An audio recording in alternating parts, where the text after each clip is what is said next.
الحمدللہ والصلاة والسلام علی رسول اللہ۔ کسی امانت دار اور ماہر غیر مسلم معالج سے علاج کروانے میں کوئی حرج نہیں ہے۔ سوال کیا گیا ہے، مجھے نظام انہضام کی شکایت ہے اور میرا علاج 2 ماہ سے ایک عیسائی معالج کے پاس جاری ہے۔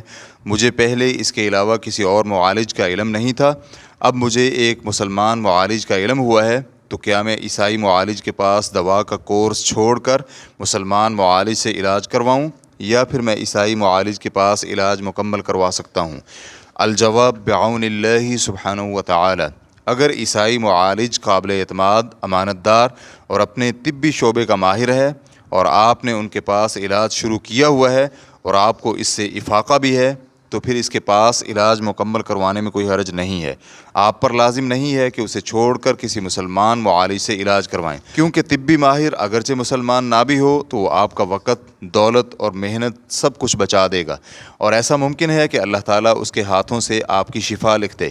مسلمان قدیم زمانے سے لے کر آج تک طبی ماہرین سے معاونت لیتے آئے ہیں، چاہے وہ غیر مسلم ہی کیوں نہ ہوں، جیسے کہ ابن مخری اپنی معجم صفحہ نمبر 352 میں مبارک بن سعید سے بیان کرتے ہیں کہ جس وقت سفیان ثوری رحمہ اللہ نے زہد اپنایا تو ہمیں لگا کہ آپ بیمار ہو گئے ہیں، تو ہم نے ایک بوتل میں ان کا پیشاب لیا اور ایک عیسائی طبیب کے پاس لے گئے، تو اس نے کہا آپ کا بندہ بیمار نہیں ہے، یہ شخص بہت زیادہ خوف میں مبتلا ہے اور یہ کسی راہب کا ہی پیشاب ہو سکتا ہے۔ اسی طرح مروزی کہتے ہیں، میں نے ایک عیسائی معالج کو دیکھا کہ وہ امام احمد کے پاس سے ایک راہب کے ہمراہ نکل کر جا رہا تھا، تو اس نے بتلایا انہوں نے مجھے کہا تھا کہ میں ان کے ساتھ ابو عبداللہ، یہ امام احمد کی کنیت ہے، ان کو چیک کرنے چلوں۔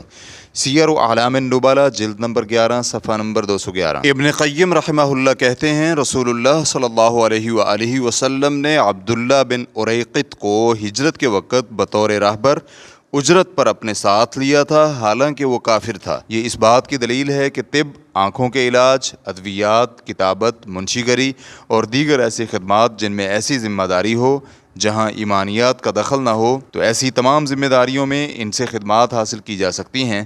چنانچہ کسی کے محض کافر ہونے کا مطلب یہ نہیں ہے کہ اسے کسی بھی جگہ میں قابل اعتماد نہ سمجھا جائے، کیونکہ ہجرت جیسے سفر میں کسی غیر مسلم کو رہنما کے طور پر رکھنے جیسا کوئی خطرناک عمل نہیں ہو سکتا۔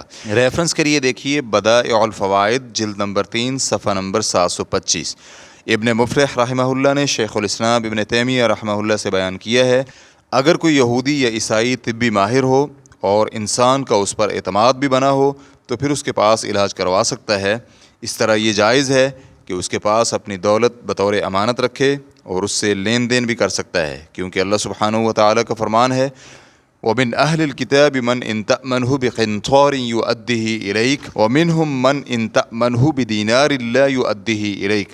اہل کتاب میں سے کوئی ایسا بھی ہے جن میں سے کسی کے پاس آپ خزانہ امانت میں رکھوائیں تو وہ آپ کو واپس لوٹا دے گا، اور کوئی ایسا بھی ہے جنہیں آپ 1 دینار بھی امانت رکھوائیں تو وہ آپ کو واپس نہیں لوٹائے گا۔ سورہ آل عمران آیت نمبر 75۔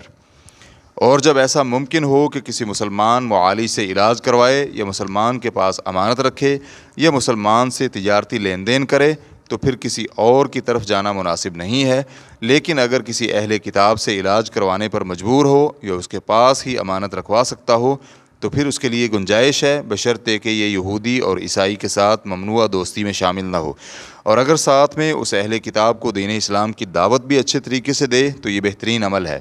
ریفرنس کے لیے دیکھیے الآداب الشرعیہ جلد نمبر 3 صفحہ نمبر 76۔ شیخ ابن عثیمین رحمہ اللہ کہتے ہیں، کیا کسی مسلمان عورت کے لیے کسی عیسائی عورت کے پاس علاج معالجہ کروانا جائز ہے؟ تو ان کا جواب تھا، اگر مسلمان عورت کو اس پر اعتماد ہو تو اس میں کوئی حرج نہیں ہے۔ اس کی دلیل یہ ہے کہ رسول اللہ صلی اللہ علیہ وآلہ وسلم نے راستے کی رہنمائی کے لیے مکہ سے مدینہ ہجرت کے وقت ایک مشرک شخص کی خدمات اجرت پر حاصل کی تھیں۔ اسے عبداللہ بن اریقط کہا جاتا ہے، اس کا تعلق بنی دیل سے تھا۔